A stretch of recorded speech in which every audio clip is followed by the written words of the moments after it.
Love you all, Black, for watching and tuning into Black Issues. Literally trying to make sense of an insane world, one issue at a time. I'm your host, Canadian Eye Holder, live from my living room productions. And today we're going to be talking about Trump. What should we do? Should we be supporting him? Should we be praying for him? What is our agenda? What is the solution to Donald Trump literally being in the hospital? Is the solution to say, you know what, karma's a bitch and, you know, you deserve it? What are our thoughts? Again, this is Black Issues. About to put the question of the day up and we can start to make our predictions. What should we do? What is the solution for Donald Trump having the corona, the COVIDs, right? Should we pray for him?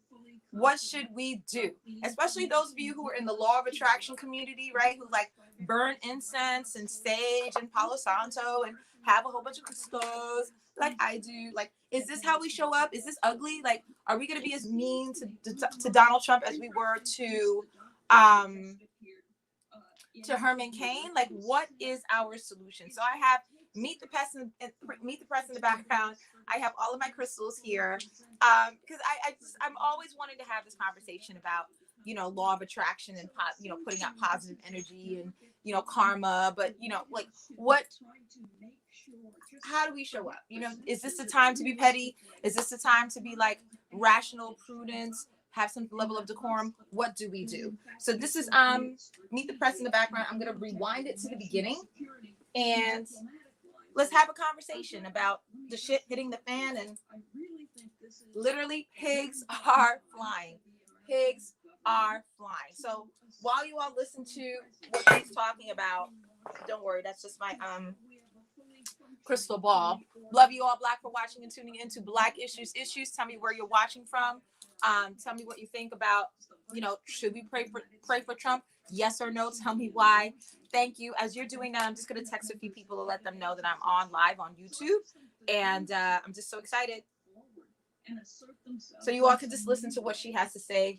Peggy Newman, she's like old school politics. So what, yeah. Well, Chuck, I'm going to give you this is grave, y'all. This is like no joke. You cannot make this up. The number one national security threat right now. So just give me 1 second. I'm just texting a few people. Is COVID. And the president, the most protected man in America, who reportedly is a germaphobe, if he can get it, no one is safe. No one is safe. COVID is not going anywhere. Tell me where you're watching from. Tell me if you're a Trump supporter, a non-voter, a Biden supporter, Kamala lover. So tell me everything. What happened to President Trump should be a vivid example of the danger we face right now. We've been letting down our guard. We've been getting sloppy. And Americans need to know that this little 10-cent device here actually does save lives. And this is now not a time to be sloppy. Now, I'm just texting a few people, but y'all can listen. Y'all can hear. Is it loud enough? The president having COVID, frankly, misinformation hysteria. Misinformation. I believe that too is a national security threat. We know that there are foreign actors out there trying to meddle in our democracy right now, who may be, as we speak, peddling misinformation to try to exploit the anxiety that Americans are feeling in this situation. So those are the two national security concerns that I really have in the moment. We can talk about whether the vice president should be quarantining or not. Right. I believe he should. But those are the current threats as I see them. Rich Lauer, you heard. So love you all, Black. Thank you all for watching and tuning into Black Issues. What is the solution? This is a political, like not even a political, this is an actual crisis. Our president has a deadly disease. Our vice president is still going to fucking campaign. This is Leon Bizarre. Tell me what you think. Put a comment. And, you know, it's really hard, Chuck. There's so many unknowns to tell how this is going to bounce politically. At the very least, they're losing days at a time when they don't have days to lose. And it puts greater. So now it's becoming political. Oh, my God, the campaign versus him spreading COVID to people. All that said, at this point in 2016, Access Hollywood hadn't even happened yet. So there's still time for other October surprises. Jennifer Palmieri, I was interested to see the Biden campaign wanted that they decided they're pulling negative ads. And right now, you could say, okay, that's appropriate. It's not like the other side's doing the same thing. So what do we think? Are we praying for Trump? Are we not praying for Trump? Here on how to navigate these next few days. And how do we navigate this shit show? They've shown they've done that. I think I'm just texting a few people. Oh, okay. He took his negative ads down. He understands that this is not a normal time in politics. He says he's praying for the president. He's expressing a lot of empathy for the president and his family, but at the same time, you're holding the administration accountable. I know that the Biden campaign thinks that the voters that are open to them view almost everything through the lens of COVID. It is affecting their lives in dramatic and profound ways. It's affecting the economy in dramatic and profound ways. And so what is the solution? What do we do? Arguing that the president administration has just texting a few people. And then the other big argument they have against the Trump administration is chaos, chaos and recklessness. And you saw chaos on display in the debate. I know that's what the Biden campaign thought was to their benefit. I'm sure it wasn't really fun for Joe Biden to go through, but that for the voters to see that kind of chaos in the stage hurt Trump. Your numbers reflect that. And then recklessness. And, the week ends with after having the president getting this diagnosis. Yeah, what are our thoughts? What do we do? Is the election even going to happen? Unsafe event in the garden last weekend. So, it is still early. It is only October 4th. But this is not a great start. Nope. Rich Lowry, do the Republicans... This is bizarre. I'll share my prediction on commercial. Get through with the Amy Coney Barrett situation. Are they at a point where it'll look like they're trying too hard to get her confirmed? COVID cases. Just texting some people. Lord have mercy. They're trying very hard to get her confirmed, Chuck. I'd just be shocked if they put this off. I think it would have to get much more dire than it is now. And the fact is, all year long, the Judiciary Committee has held these hybrid type hearings where you have some people in person and others remote. So I'd imagine you'd see some version of that, but there's an extreme commitment to get this done. All right, I'm going to pause the conversation there. All of you, I know, have a lot to say about the debate. I've got an interesting little debate package for you guys to take a look at, and then you'll have a lot to talk about that event.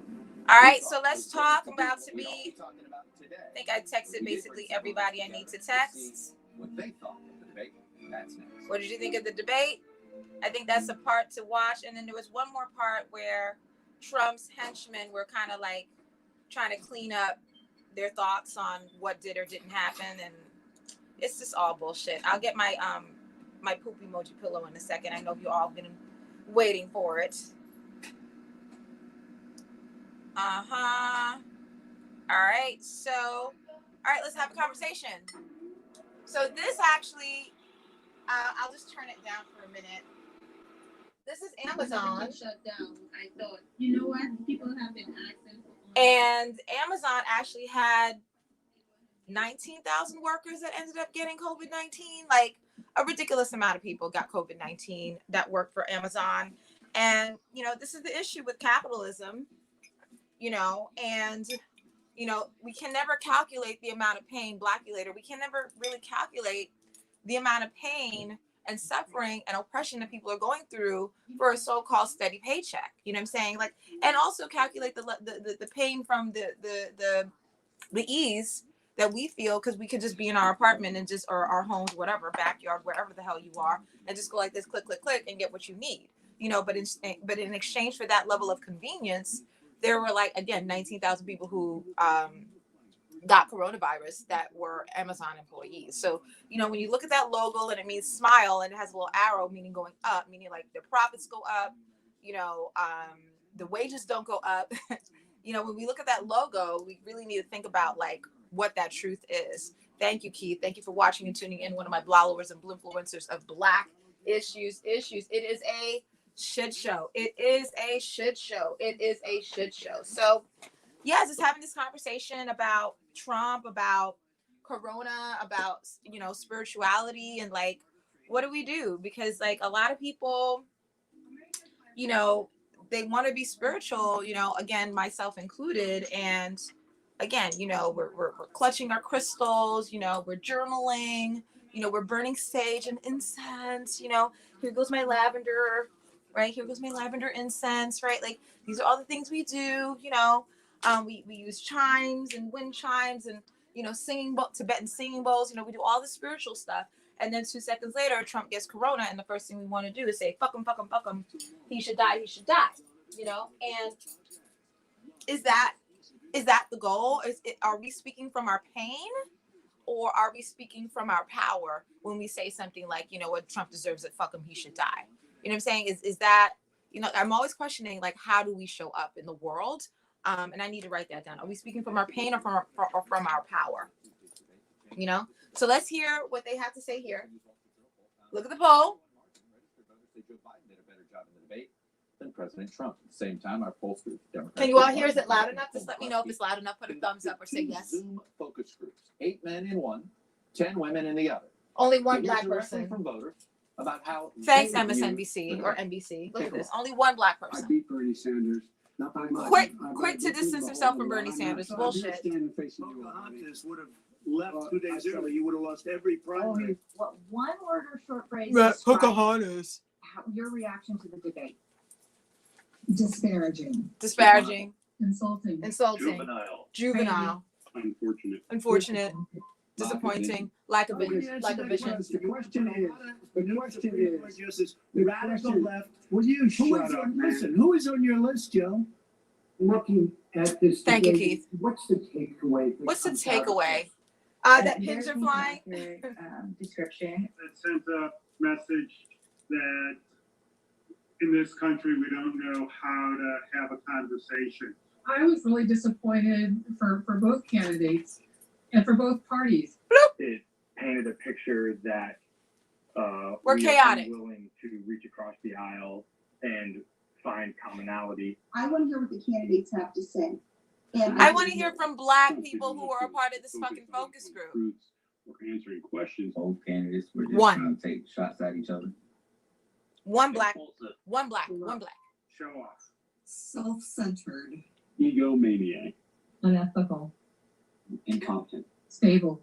Inconsistent. experience. Good enough. Integrity. Good enough. There you go. What was Highs the and whole lows. point, for you, if anything that Donald Trump said? Donald Trump went out, well, why now? Why didn't you do that when you were in office before? Why is this focus group still mostly fucking white people? Did you see this? That this so-called focus group is mostly white people yet again? As president? I don't feel like we're hearing the truth out of our president's We're mouth not. more times than not. Creating this culture and this atmosphere of division. Was there a positive moment or a high point for Joe Biden? But I did like it that he was trying to talk directly to Hey, us. Joe Biden. The American people should speak. You should go out and vote. What most irritates you about Joe Biden? He loses his temper sometimes fairly easily. Up on his high horse. He's just had a long time in Congress and hasn't seemed to gotten over the hump. What one word would you use to describe Donald Trump? this presidential election? Unprecedented. Insane. Crucial. Unsettling. Contentious. What is this election about? I think inaction and derisive versus decisive. You need a good leader. And I don't think we have a One good black leader. person they have to for the about two. racial Period. injustices, coronavirus, and where's America going from here? Pigs are flying. You want to make your vote count, but both options, neither of them look especially great. And Peter and Nicole both join me So now. silly. Welcome to both of you. So let me start with this to the both of you. Peter, I'll start with you, which is, what should we as viewers and as the audience right now take away? Hey, from Bert. Thank you so much for watching and Well, tuning in. Obviously, people were unhappy, and what they take away is that Joe Biden was good enough, and Donald Trump made people feel uneasy. And that's really what it was about as much as anything else. This is about getting things right in America, getting things back on track. You know, Nicole, it didn't seem like anybody was reassured No, they weren't. by either candidate at the debate, even if they Were were you certainly reassured? Did you feel better? perhaps by what the president did.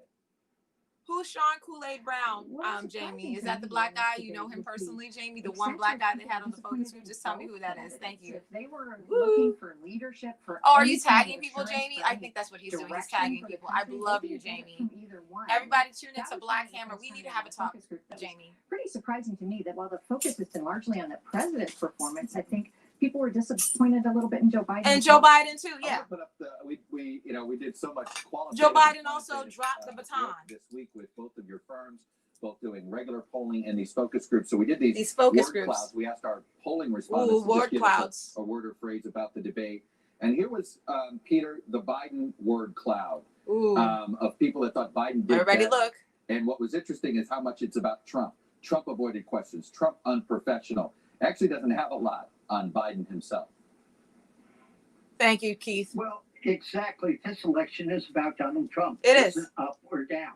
And when the president gets COVID, what it says to everybody, nobody's safe. This Pigs are election flying is what it really says to coming people. back Pigs are around flying. to the basics, and the basics are, how do we get the country back on track? Nicole, let me put up the Trump word cloud. These are the folks that thought Trump did better. And what you see here, the thing that jumps out the most is, even though they thought Trump did better, I don't think they thought that was a good debate. They said the moderator Biden avoided questions. Biden lies. Again, what was interesting is the Trump word cloud is more about Biden. That is a youth organizer that works with teen empowerment in Rochester. Great, Jamie. I love it. We need to have a conversation, Jamie. I love you. There were a lot of unanswered questions going into this debate about Joe Biden. Who is he? What does he represent? What direction will he take the country? And those questions. Oh, yeah, I figured, Jamie. I got it. I'm quick. Nicole, should we have more debates? Do you think these folks want to see more of this? No. It does more harm than good. I don't think they want to see more. Do you all want to see more debates? I think they want to see more debates because I think there are unmet expectations and a lot of unanswered questions from this debate. What's the point of the debate if the questions aren't being answered? These focus groups, if you had them both candidates watch these, what would the lesson that you would want to hear both candidates take away from it? Yeah, what is the lesson? Talk to our problems. Talk to us. People want to get calm. Do you all agree? What are your thoughts about the debate? What are your thoughts about COVID-19? Trump, should we pray for him? Answer quickly, because I got to hop off in like 3 minutes. And Nicole, how should we assume the electorate's going to respond to what we're currently dealing with? How should we deal in America with all this? Does that take away from the impression that the debate left on these voters? I think the debate left an impression, but I think what has happened over the last week has been deeply unsettling. Deeply unsettling. So I think voters in other will words, be, looking for some hold on on. the next debate. They will. I can't imagine how they will react to these deeply unsettling is code word for circumstances. shitty. Very I think they will want shitty. some reassurance. It is they a need shit some show, reassurance, right? CNN said it was a and shit that's show. what I've they'll been be saying looking this for at like going months. forward. It's a And how shit it's show. handled, I think is largely dependent on This is how too the much president drama from responds. RGBZ to the Supreme Court nominee to the first president debate to COVID-19. Really great. Thank you, Bert. You guys work. Thank you. You're so and right. see It's how, just too much even shit. in the world of Zoom, how we can get It's like, a whoa. lot of animation out of folks so people can see what real people are reacting to this election, just not what people like us think. Anyway, Yeah. Thank you both for your work. So stay tuned for that. Thank you. Thank you. When we come back, the expanding Senate map that has Democrats feeling increasingly. All right, so love you all Black for watching and tuning into Black Issues. I'm going to end my broadcast. We're going to do 1 minute round of predictions. So everybody, please put your predictions down. Put your emoji, your crystal ball emoji, please. It's that time. I'm going to have to create a sound for crystal ball emoji time. Ding, ding, ding. Crystal ball emoji time. Crystal ball emoji time. Please put a crystal ball and put your crystal ball emoji. What are your predictions? Love you, Queen. It's I've been working hard lately. Members of Chief of God's Media Team. So I will be one of the booking interviews between the two of you. Yeah. Let's do this. And I actually want to do. So Jamie, what I actually want to do is the whole point of Black Issues when I used to do the shows live.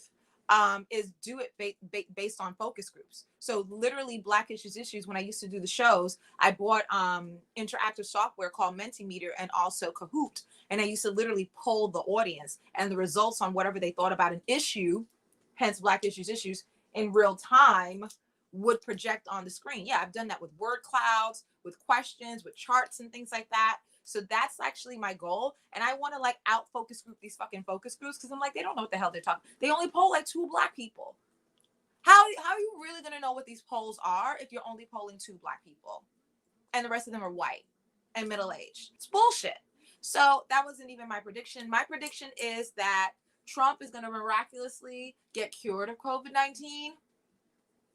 and he's going to sit there and say, oh my God, you know, we just need to get the drug companies and all this regulation out of the way so that these drugs could be widely available to people, right? Because remember, Trump had to get a compassionate clearance to get access to that drug. So he's going to sit there and say it's not him, it's the drug companies and the FDA and their regulations that are stopping people from getting these cures to COVID-19. That's what I think is going to happen. And then he's going to sit there and say, see, all these people who died, it's not my fault. It's really all the drug companies and the FDA slowing down, you know, a vaccine and slowing down all of these cures. Because look, I had COVID and I'm cured. That's what I think is actually going to happen. That's my prediction.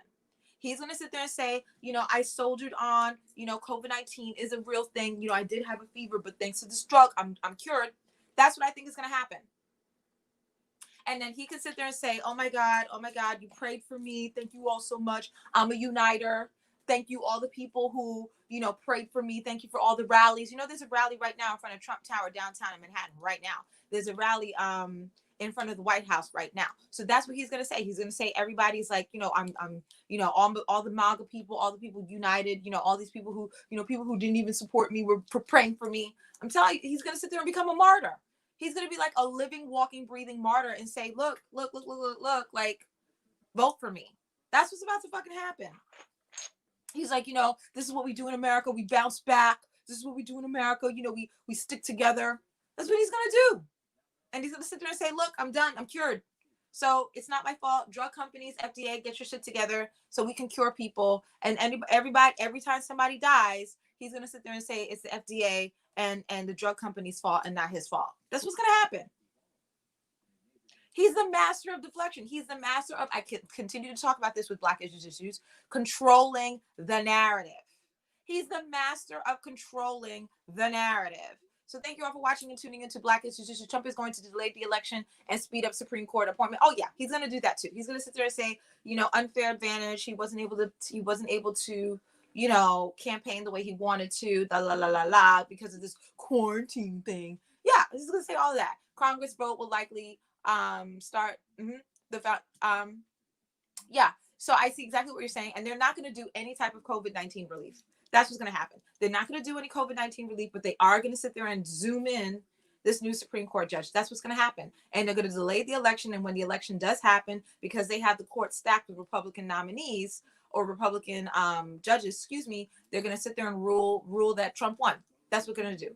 The vote is not in our hands. I'm not saying to not vote, but just see the writing on the goddamn wall that, like, our vote is going to be like Florida all over again, floating chairs, and the Supreme Court is going to judge. And that's that. I'm not saying not to vote, but just know that that's the way the cookie crumbles. Where's my Cookie Monster puppet? He's buried underneath Allie the Ally and All Lives Matter Alma and Pom Pom and Horse and Pig Flying. So stay tuned for Black Issues doing a focus group. I'm really excited to do that. I'll probably do that post Kamala Harris, Mike Pence debate. I think he'll try to spin his neglect and indifference into martyrdom. Exactly. Yeah. Oh my God, I went through it. Oh my God, it was rough, but you know, now I have something in common with all these people, and you all are fighters. Yeah. But we pulled through. We got through this. That's what he's gonna do. And that's that. So love you all, Black, for watching and tuning into another installment of Black Issues. Literally trying to make sense of an insane world, one issue at a time. I'm your host and the anti-racist personal trainer to knock out racism, Kanani Aya Holder, live from my living room production. Thank you all so much for your comments. Thank you all so much for your likes. Thank you all so much for your shares. Thank you all so much for being authentic and urgent and empathetic in terms of like what the hell is happening for this. Where'd I put it? Delay. I can't find the other one, so boop. There's poop in different colors, y'all. It is a shit show. Thank you all for watching and tuning in. Stay tuned for amazing things. I took over Times Square yesterday as my notorious character, Rebecca Finch. So you all will see that coming up soon, and more mini series from Allie the Ally and All Lives Matter Alma. And stay tuned for a puppet show as well. Collaboration with Keith, collaborating with Jamie about some other interesting media, and also, like I said, the focus group. Love you all, Black, for watching and tuning in. Tell a friend, tell a hater, tell a non-voter. Make sure under all circumstances you stay smart, sharp, and savvy. Black issues, we're out. Love you. Have an amazing day. Win the rest of Sunday. Yay!